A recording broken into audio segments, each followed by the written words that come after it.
You call me fat? Nope. Not on purpose. You call me fat? I would never. We don't body shame on this podcast. Unless it's ourselves. Well, yes. Self-deprecation does not count.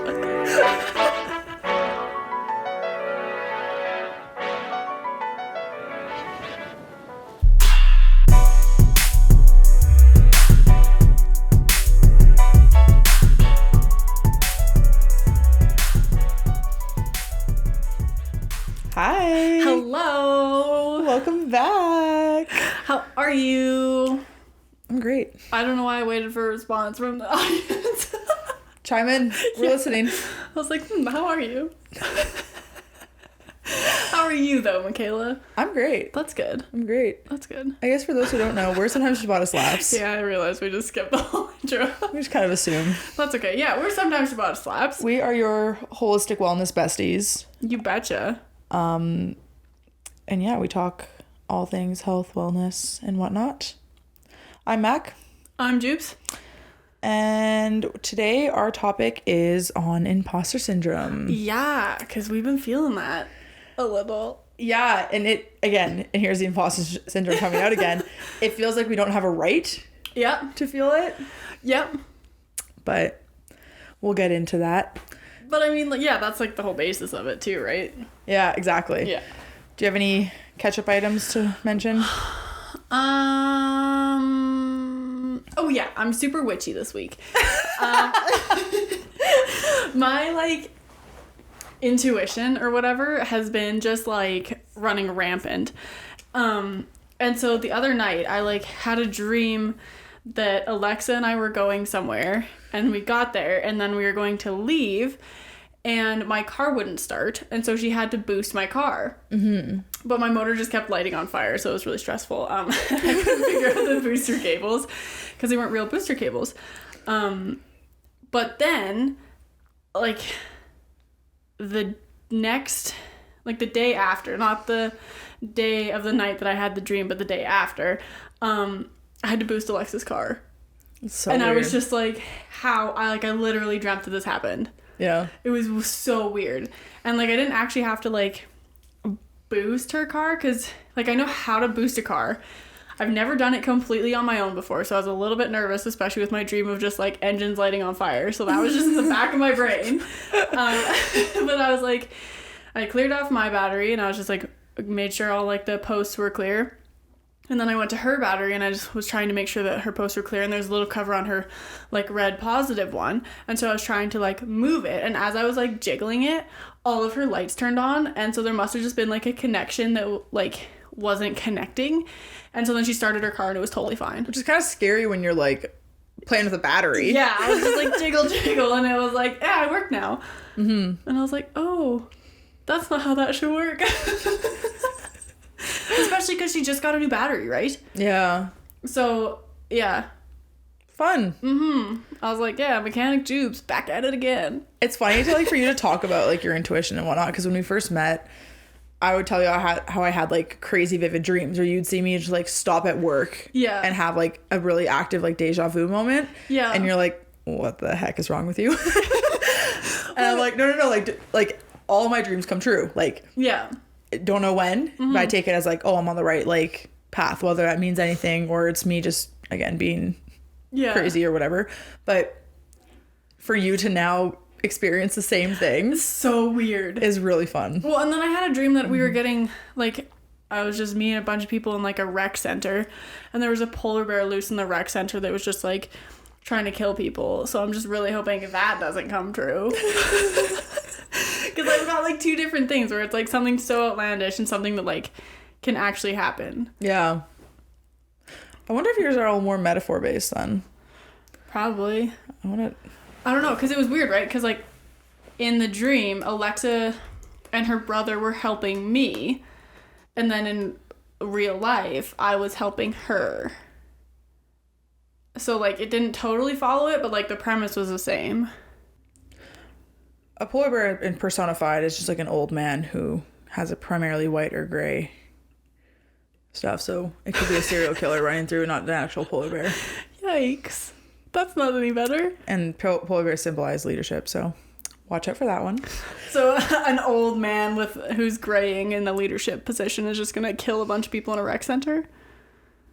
Stay tuned. Yeah. You heard it here first. Let's hope that doesn't come true. That does not sound very nice. No, it doesn't sound nice at all. Yeah. I don't know. I have a lot of nightmares, so it's like I really hope those don't come true.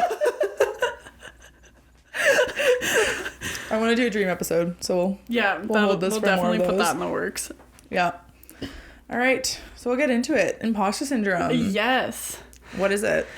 It's just like when you have an achievement, you feel like you don't deserve it, or it was like contributed to luck almost. Yeah. You're like, no, I didn't do this. I'm not able to do this. That it just happened. Yeah, it's like the inability to believe that your position or efforts are deserved, based off of your own skill set. And it's one thing to note with imposter syndrome, it's not a DSM disorder. Yeah. It's just like a feeling, a phenomenon, like a feeling that a lot of people can relate to. Yeah. I thought that was kind of interesting that they even like had to clarify that, because I guess I didn't really know much about it when I started researching it. And so then for them to be like, yeah, it's not a DSM disorder, I was like, oh, I didn't realize that it could be, right? Mm-hmm. Like that never crossed my mind. Yeah. But like it can overlap with things like generalized anxiety and depression and whatnot, which are DSM disorders. But the feeling of imposter syndrome is its own thing separate from a mental disorder. Yeah, that makes sense. Yeah. So, like, who kind of came up with the term imposter syndrome? Like, when did that happen?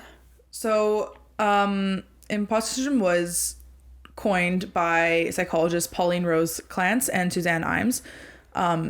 They started with this term as imposter phenomenon, and it was based off of a study which focused on high achieving women. Right. That's so interesting to me that it focused, because this is like one of the first psychological studies that focuses like solely on women. Yeah. Which is bonkers. Well, it was, so this was in 1978. So it is kind of like the transition period from housewife to working woman. Yeah. And so no wonder a lot of people were feeling it, but then it has been later researched more and found that it's not just in women. It's just, I mean, for that transitional period, like you said, you're used to being housewife, and then now you're in like the man's world, so to speak. And so there's any success you kind of have feels like, oh no, I don't deserve this. Yeah. Well, even like there's the whole like women sleeping their way to the top. Like the only reason you're in a high ranking position is because you like, you didn't deserve it. Yeah. Yeah. Exactly. So that's crazy.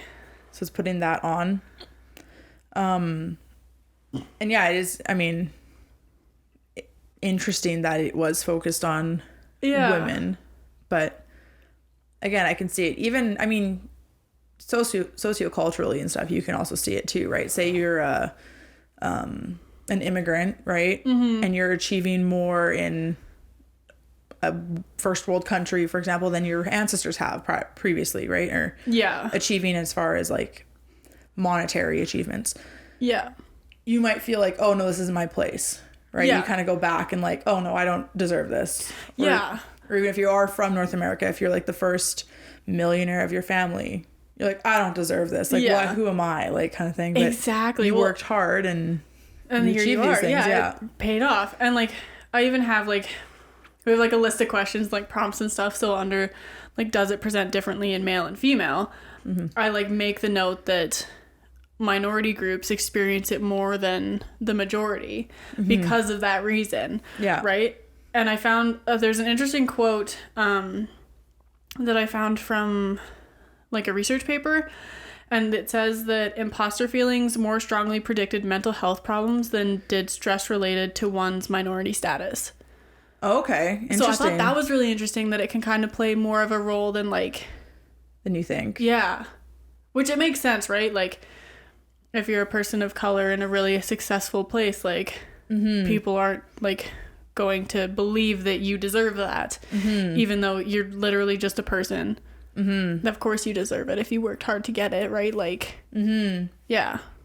Yeah. I don't know. I thought that was interesting. No, and I know someone who has like openly expressed that to me because a lot of his family members are in poverty and he's been he's made a name for himself. Yeah. And so like he's come to me and been like, I don't deserve this. I'm like, yeah, you do. Like you worked hard, right? You went to school, you got good grades, you got a job, you're charismatic, like exactly. You worked for this, right? And so well, and who's telling you don't deserve it? Exactly. Why do you think you don't deserve it? It's your imposter syndrome. Exactly. And so basically, yeah, imposter syndrome can be related to like the devil on your shoulder, like oh, you can't do that. Yeah.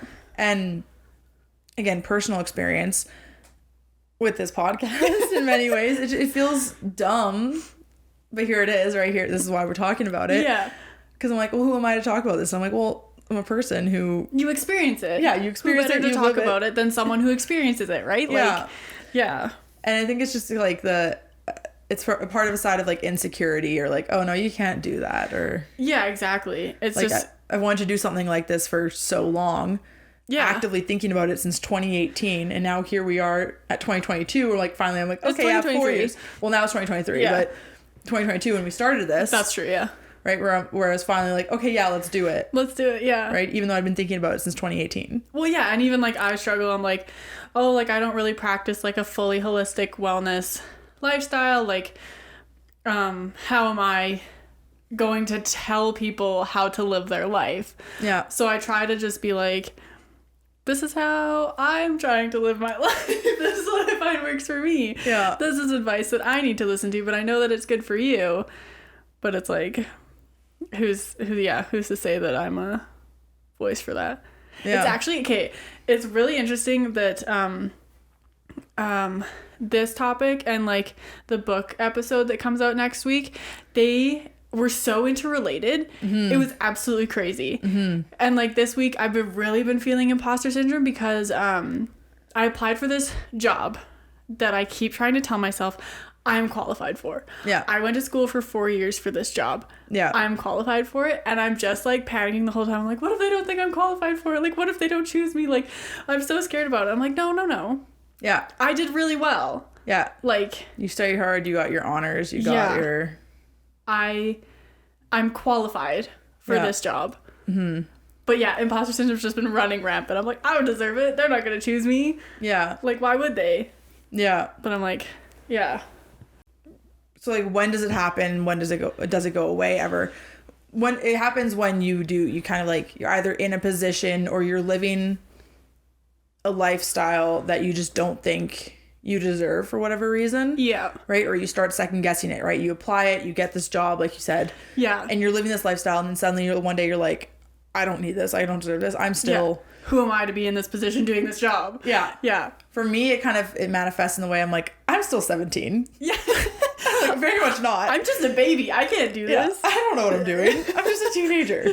Literally. Like, don't give me that. Yeah. But even, I think it even happened with parents too, though. Like, when you become a parent, you're like, I don't know what I'm doing. I don't deserve this kid. Like, right? What's going on here? Yeah. And that's so hard to not like transfer onto children. Yeah. But, one thing about like, when does it happen is like, basically you believe that any success is contributed to luck, which kind of creates a cycle where like if you stress over something and then it turns out really well, then you kind of link that stress to things turning out. So you're like, if I'm not stressed about this, it's not going to turn out well. And you kind of like create this superstition around it. Yeah. Which I found that really interesting and definitely related to that. Mm-hmm. Because I'm like if I'm working on something and I'm so not worried about it at all, I'm like, this is going to be absolutely terrible. But like, I guess I can't really say it's never been bad, but yeah, I don't know. It's always worked out. Yeah. And so, yeah, and this is often seen, like, imposter syndrome is more often seen in people who grew up in households that placed a lot of importance on achievement. Yeah. Or parents that would alternate between like praise and criticism. And so I guess this goes back into parenting styles in many ways, right? And attachment styles and self-worth and yada, yada, yada. Yeah. But this kind of pressure then transfers into your professional career, your adult career, which I think a certain amount of pressure is important. Yeah. But also being able to like step back and subjectively like rationalize like my achievements. I did work for this. Like, I did, yeah. I put in the time, I put in the effort. I deserve to be here. Exactly. This isn't a luck of the draw. This isn't XYZ. Yeah, I deserve it. Yeah. If you have like low feelings of self-worth, then any form of success that you have, you're never going to fully believe that you deserve, because you feel that you shouldn't deserve anything good that happens to you. Yeah. And so I wanted to, like, again, when looking into this, I wanted to just clarify that imposter syndrome versus like inferiority complex. Yeah. Inferiority complex is a basic feeling of inadequacy, insecurity, deriving from an actual imagined physical or physiological deficiency. So that's more similar to imposter syndrome. Yeah. Versus like incompetence is not having or showing necessary skills or to do something successfully, which you have the skills, but you just feel like you don't. Yeah. For imposter syndrome. Yeah. And then low self-esteem is like you often think badly about yourself or judge yourself negatively, which I think can run parallel with imposter syndrome, but it's not the same thing. Exactly. Yeah. For those. Yeah, I found like the inferiority complex, I thought that was kind of interesting, and how like it kind of not like correlates, but like interacts with imposter syndrome, because it's like, well, because you feel like you're inferior. It can be a very real thing too. You do feel like you're inferior, right? Even though you have, because the key term with inferiority is that it's an actual or imagined, and the imagined part of it would relate to imposter syndrome more than the actual. Because what can be like I guess like an actual physical deficiency means like you physically cannot do that job. Like, you think you're a bodybuilder, but you can only curl 20 pounds. Yeah. And you're not quite bodybuilder status then. So I think that's where that would line up in my mind. Like, I don't know how else to put that into like work standard. Yeah. Or like... Yeah, I don't really know, because I'm confusing it with like a superiority complex. Well, so you think you're better, right? Yeah. So I'm having trouble like separating the two of them in my brain. But yeah. Wild. It's the opposite. Yeah, just like, I'm so good, I deserve to be here, I can do no wrong. Which I wonder if people with superiority complexes, if they kind of push like imposter syndrome in quote unquote normal people. Probably. Right? If you're in a workplace and they're like, I'm better, and you're peacocking and you're puffing your chest, and it's like third party imposter syndrome, where you're like, or like you're putting it on other people, like, you don't deserve to be here, you're not good at this. Yeah. Just to like mask their own insecurities. I'm best, I've done this and this and this. You kind of, so I wonder if that's part of the contributing factor to it. Oh, I bet it is. In a workplace, especially when you think like any sort of leadership position.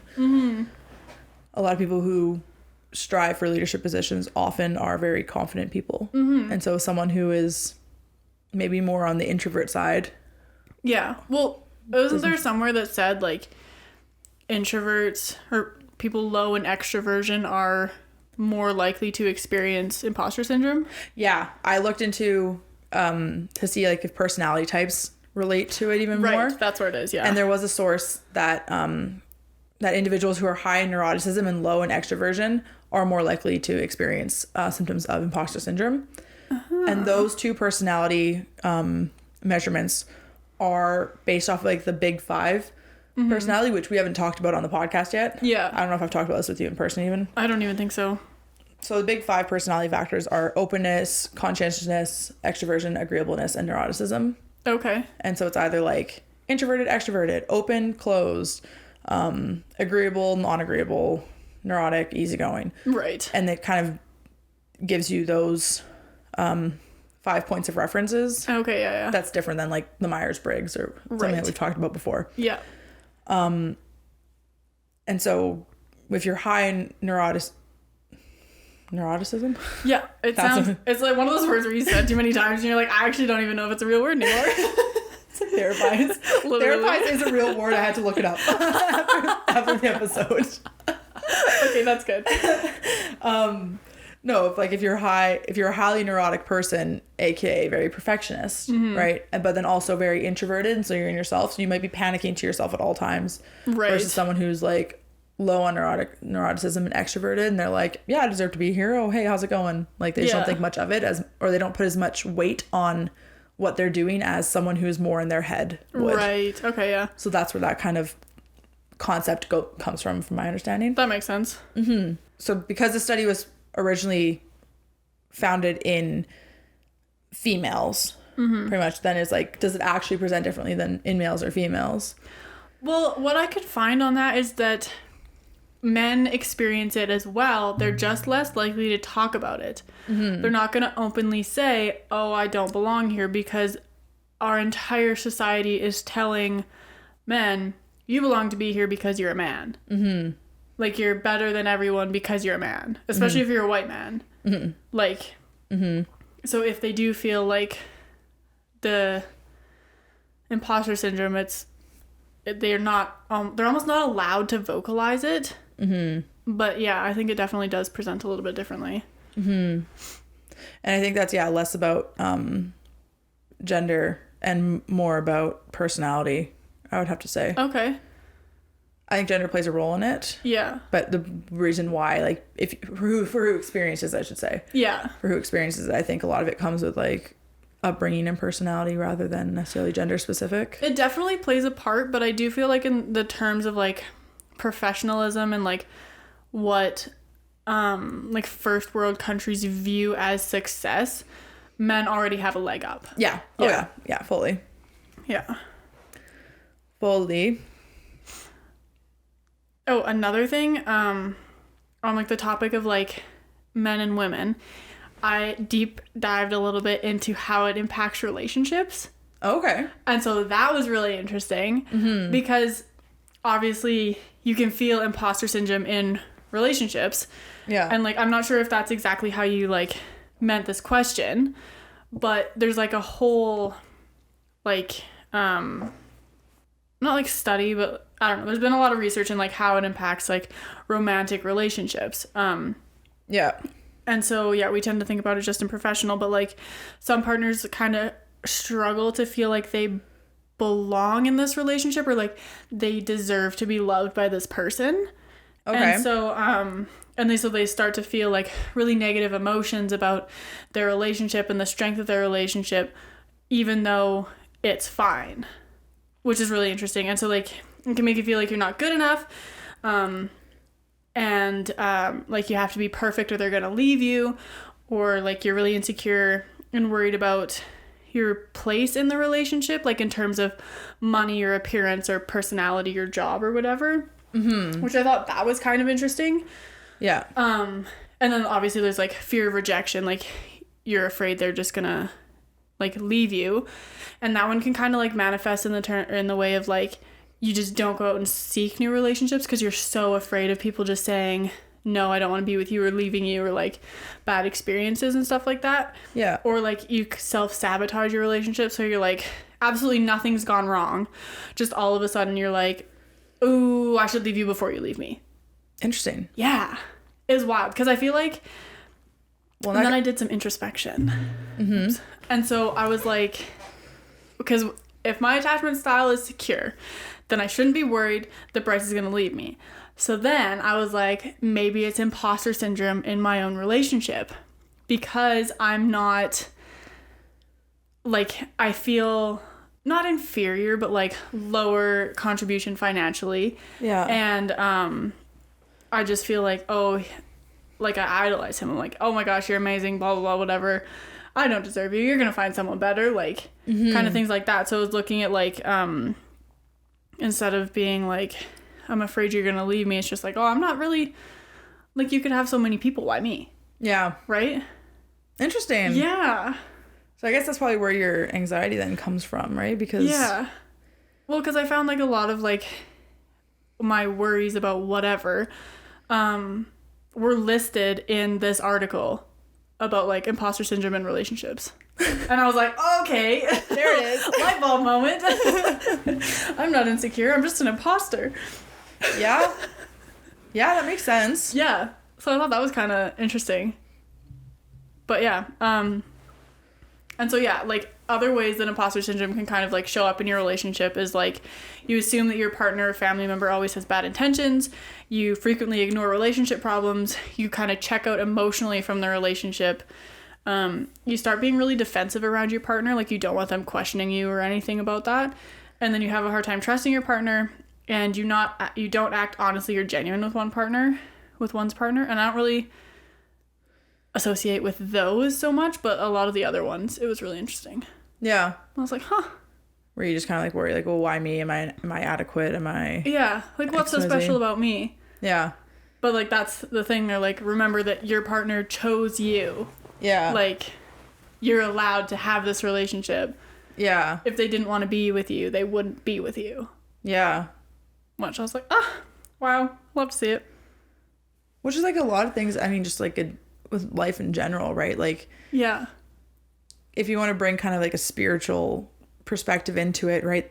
The universe presents opportunities when you're ready for them. Exactly. Right? And so to be questioning the universe's rule or whatever is... Yeah. Like, why? And the universe can be called God. It can be called timing. It can be called karma. It can be called whatever you want to call it. Literally anything, yeah. Hard work. But the whole premise of, like, everything comes to you at the time it's supposed to. Yeah.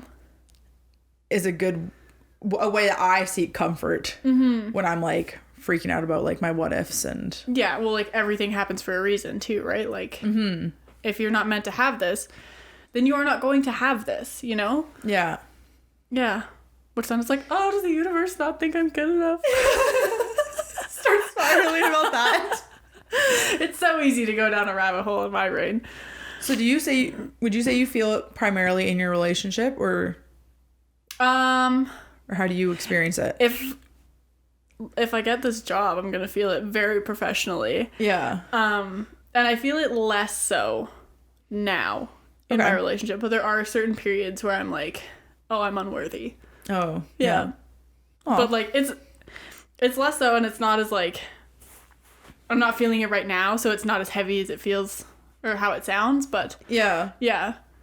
It's definitely just, like, and I struggled with it a lot, actually, when we first started dating, but but so did he, right? Yeah. Well, it's also being a teenager. Yeah, I was also 16. So, yeah, there was a lot more going on. Yeah. But, yeah, that was kind of an interesting light bulb moment. Yeah. I can't really speak on it. I probably will experience a similar situation, but I only experience it. I wouldn't say in, like, work, because my current work, I know I'm good at. Yeah. Yeah. Like, I know I'm restaurant industry. I thrive in the restaurant industry. I'm good at all tasks in the restaurant industry. Yeah. Because I've just done it. And it's just always been a skill that I've had. And so you say that you struggled with it even, like, when you first were given that leadership role? No. No, really? No. Oh, wow. Never. Well, because I was unofficially running a kitchen at 16. Yeah. So it's wild to me that you didn't think, oh my gosh, what am I doing? Who am I to run this kitchen? Yeah. Huh. For me, it was more so, why the heck is it so hard for you guys to find someone to run this kitchen better than a 16-year-old? Yeah, that's fair. Because I was like, I'm in high school and I'm doing the job better than you are. Why is this a thing? So, yeah, that's fair. So that was more so my experience at that time. Yeah. And even now, like, the supervisor position, I'm like, I was already doing it before getting the title. Like, the title gives me a justification of why I'm doing these things. Yeah. More than anything. Oh my goodness. I'm having so many light bulb moments, because in all of my positions I've been, like, given, like, a leadership responsibility, and the one that I didn't, they, like, begged me to stay. And so I'm like, I must be good at something. Yeah. But, like, what? To me, I don't see it. I don't see myself being an exceptional employee. Like, I feel like I do the bare minimum. But I really don't. Yeah. I more so, I think, feel it, like I said earlier, in regards to, like, the podcast, right? Because it's something I've wanted to do for so long. Or, like, something like YouTube. It's such an unconventional career choice. But I've wanted to do it for so long. Yeah. And I've just brushed it off. I'm like, no, I can't do it. I can't. This isn't me. I'm not that person. Yeah. Or, like, I'm not likable enough, or, like, because I very much have anxious attachment styles. I used to have once upon a time a really negative self image. Yeah. Now I know that I'm, like, worthy, and because I'm actually practicing it. Exactly. Yeah. Right. which doesn't mean you still don't experience it like in your down moments, but I think I've more so overcome that for the fact that we're actively doing it. Because I'm like, no, we're putting in the work. I deserve this. Like, yeah, I'm studying nutrition. I think becoming an expert at something will then make me feel a little bit like, like teaching people. I'm gonna have a little bit of like a moment. Yep. But by the time that kind of comes, I'm gonna know that you've worked and you're accredited and exactly right. I want to write a book, so I know when it first comes to writing the book, it's gonna be like, oh, who am I to tell people about exactly helping who's yourself? gonna want to read my book? Yeah, but it's who, and you can run that in your entire life, right? Like if you're a teacher, who's gonna want to listen to me? What kids are gonna want to listen to me? If you're a nurse, oh, I can't help anyone, I don't know anything. Like, right? You can have self-doubt in every single job you do. Oh, 100%. Right. Oh, I can't be a mother, I'm just gonna screw up my kids. Or, oh, I can't be, like, you can justify it for literally anything. Well, exactly. And you don't even know what you can or can't do until you try. And everyone's definition of failure is something different. So like what I constitute as failure, you might not constitute as failure, right? So like I might look at myself and be like, oh, I failed at doing XYZ. And you're like, well, you tried, you showed up, you gave it all of your effort. Yes, it didn't work out, but that doesn't necessarily mean you failed. Like you still growed. Grew? You still... Oh, that's embarrassing. You still...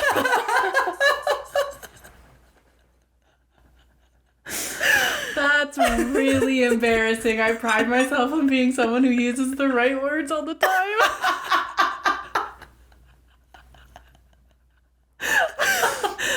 Raw and real. Oh, gross. Okay, so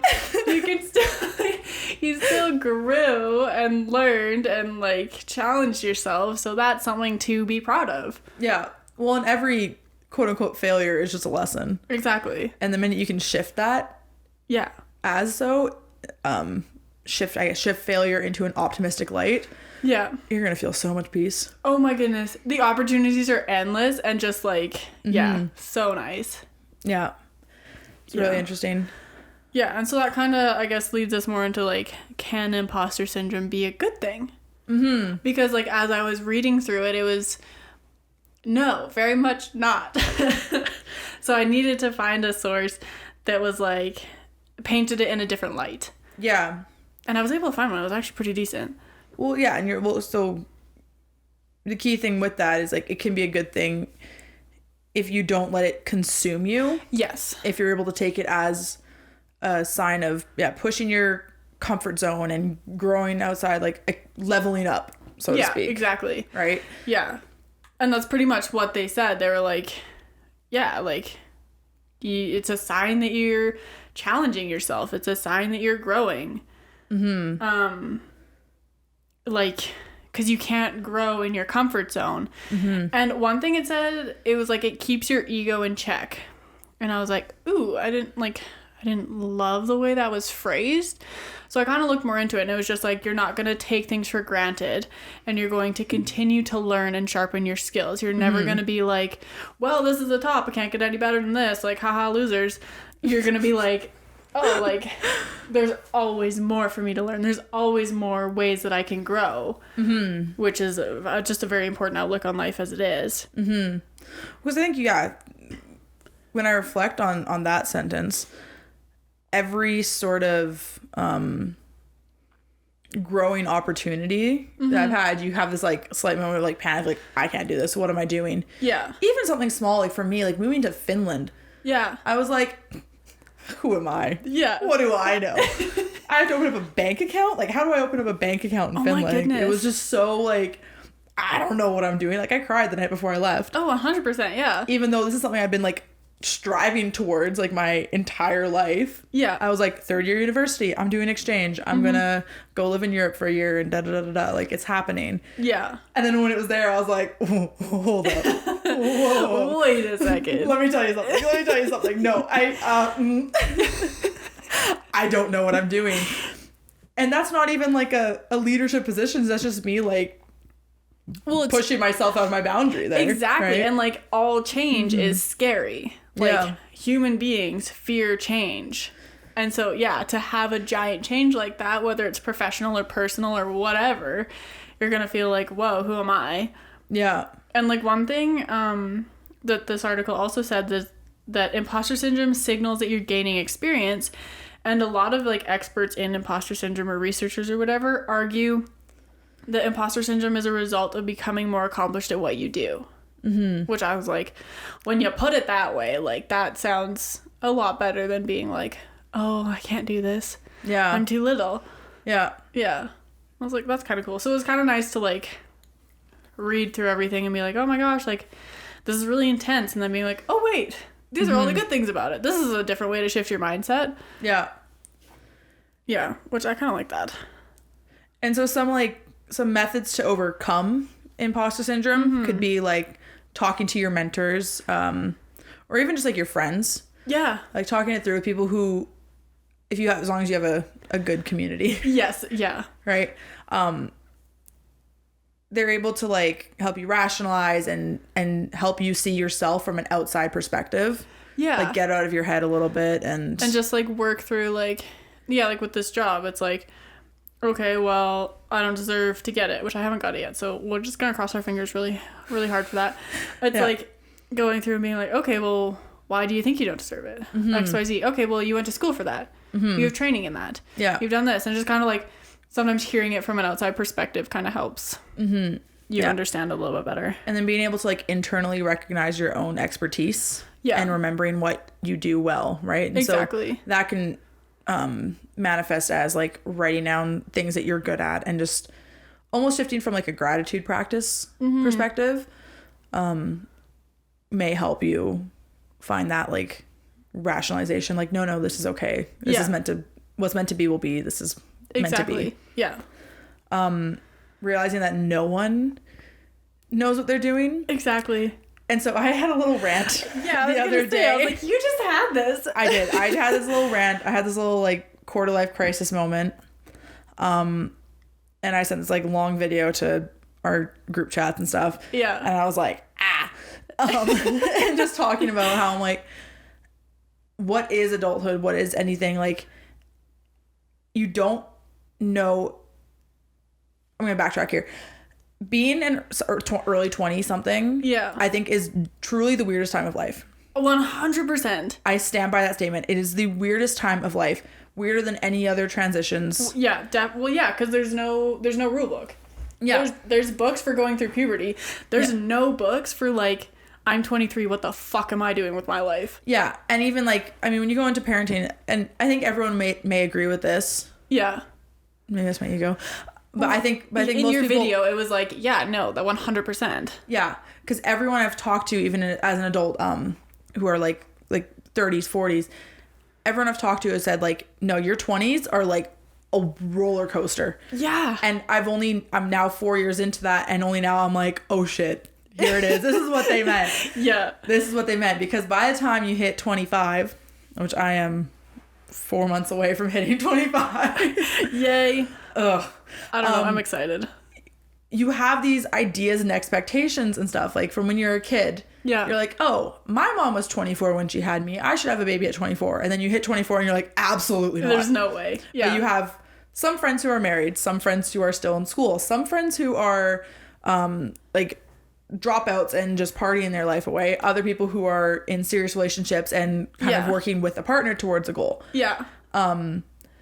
Everyone's just figuring it out. And exactly. And that's the time where you truly realize, like, everyone, older, younger, is just trying to figure it out. Mm-hmm. But when you're younger, you have this idea that, no, everyone has it figured out by 25, until you hit 25 and you're like, absolutely not. Wait, actually, no one knows what they're doing. And so during this rant, I came to this realization, and I said this thing that I think, I mean, puts it all into perspective for me. But adulthood is whatever you market yourself to be. Exactly. Yeah. Like, and that is what it is, right? You can go to school, you can get all these credentials and stuff. Yeah. No one's looking at your degree. Exactly.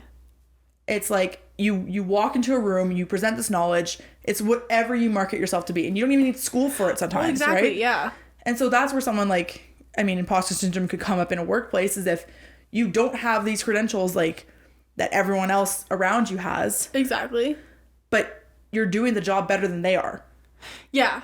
Well, it's even like you don't need to go to school to learn everything. Like sometimes the school of life is just as informational, if not more, than like going to university. Yeah. Like being and that's where I think a lot of child prodigies, I think, would feel more so, right? Because you skip high school, you go straight to university, and you're done university by the time you're 19, and you're like, huh? And now I have to start my life? Yeah. Like, no one else is doing that. Like, I just want to be a kid. Yeah. Yeah. And I'm not saying I'm a child prodigy, but I'm just, it really hits you. You're like, what am I doing? Like, who set up these rules that I'm following? It's myself. Mm-hmm. And if you just start marketing yourself as an expert in said field, yeah, and present off, and that's the confidence side of things, right? Mm-hmm.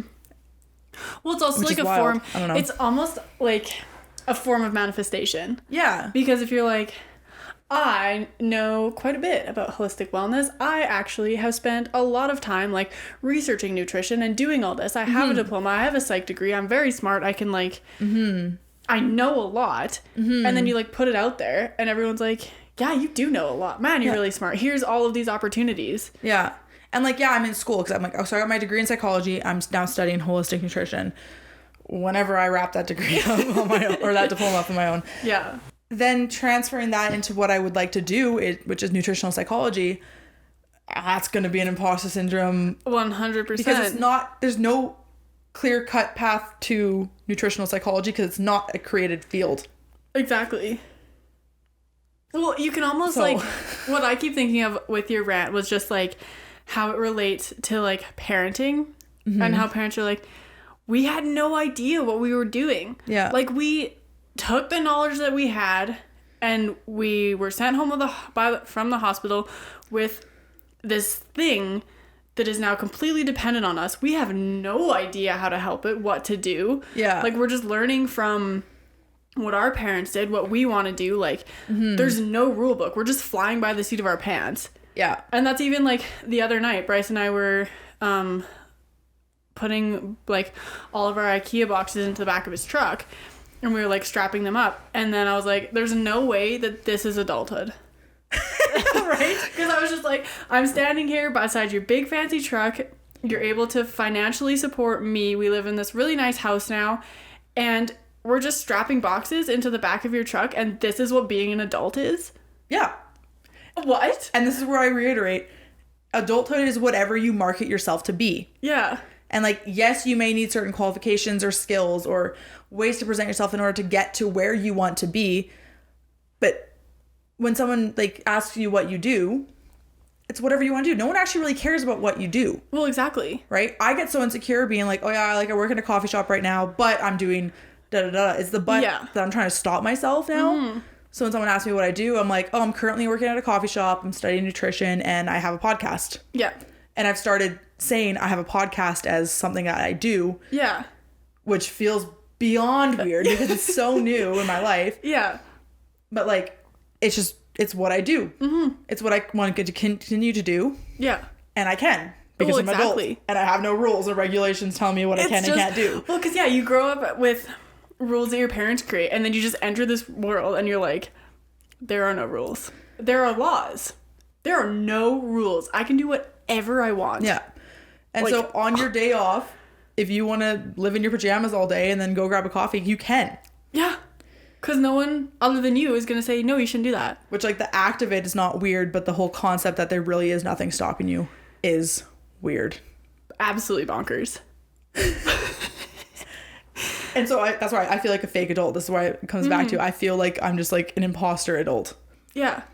Oh my goodness. No, I think that's a very, very common feeling because I feel like every single adult feels that way. Because a successful adulting looks different to every single person. Yeah. Like from the outside, I look like a successful adult. Yeah. I do not feel like a successful adult. No. Like, I don't know, I pretend my cat is my child. So I'm like, oh yeah, you're so sweet, but it's like, this is weird. But even some of my closest friends who I think have their quote unquote shit together. Yeah.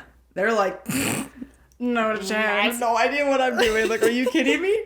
Yeah. Are you kidding me? I'm like, well, you have a mortgage. She's like, yeah, and?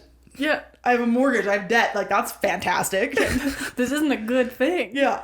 Or like, oh, we have kids. Like, we have to think of that, like, parent our kids. And I think they are the most adult friends that I'm talking about. 100%.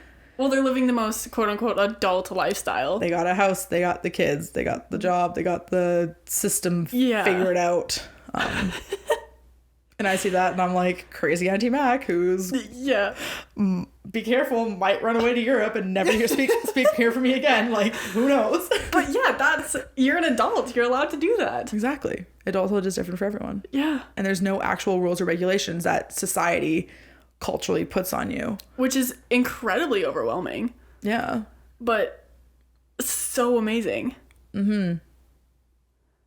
So in short, imposter syndrome is feeling inadequate based off of expectations that either you put on yourself or society puts on yourself. Yeah. And then you have a midlife crisis, quarter life crisis when you realize, I don't gotta do any of it. Exactly. And that actually is psychologically a thing. Like, you go through a quarter life crisis and a midlife crisis because those are the two major turning points of your life. Yeah. Because 25 is like, okay, you're done school. You're entering this adulthood life. You're having kids. You're getting married. You're or not.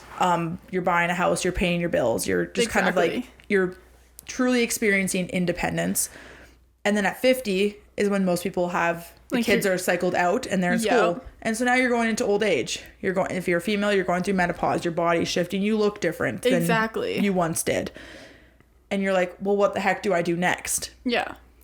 And so that's why the whole concept of quarter life crisis and midlife crisis comes up, because there are two major turning points in your life. Well, exactly. And like, I think especially with the quarter life crisis, because that's obviously what we're closest to, is that your brain isn't fully developed until you're 25.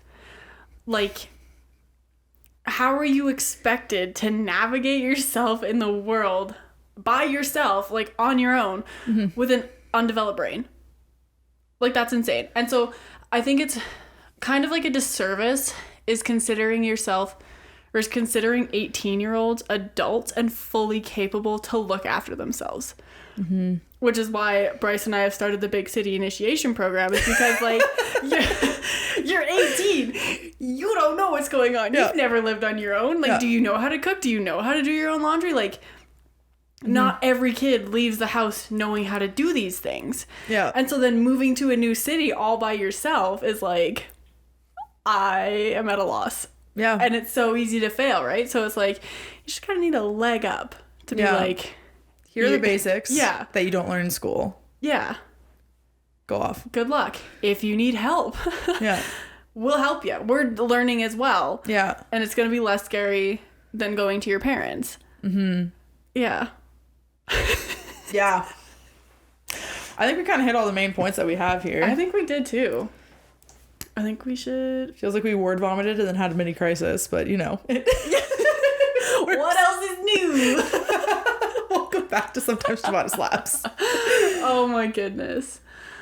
No, this one is very much more of like, because it's more of a phenomenon. It's just like, it's hard to foundationally say this is this and this is XYZ and you can do ABC to fix XYZ. Exactly. But it's just more so like recognizing like, no, you have the qualifications and you're not alone in these feelings. Exactly. Yeah. It's because not everyone, the thing that got us started on this, I just remembered, is not everybody's perfect. Like, plain and simple. Okay, and on that note, I think we hit all our key points. Yeah, I feel good about it. Midlife crisis, quarter life crisis. Our segment today is going to be the A to Z game that's like on TikTok. Yeah. Where basically we have to like have a conversation and go back and forth on the letter of the alphabet. Yeah, the letter of the alphabet has to relate to the start of the sentence for this conversation. The first letter of the sentence that you use is like the next letter in the alphabet kind of thing. Yeah. So if that makes any sense whatsoever. I don't know that I know the alphabet well enough to do this.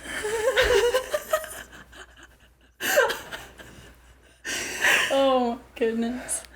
And then maybe if we're really good at it, we'll do it backwards. Oh, we will not do it backwards. There's 0 chance of that happening. There we go. You're sure? Xenophobia is bad.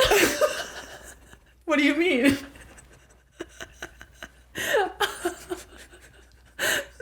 Is it V or U? You. V. Very sure that xenophobia is bad. I'm unsure about that. To each their own, but you're wrong. Shit, hey.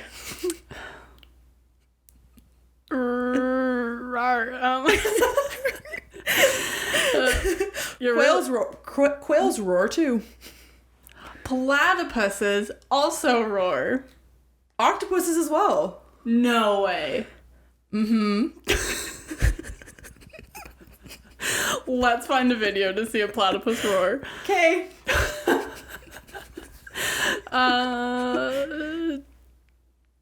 Just kidding. Maybe I don't want to do that. I don't really feel like it either. How about we watch Sometimes Ciabatta Slaps on YouTube? Oh, good idea. Fuck, that works so well.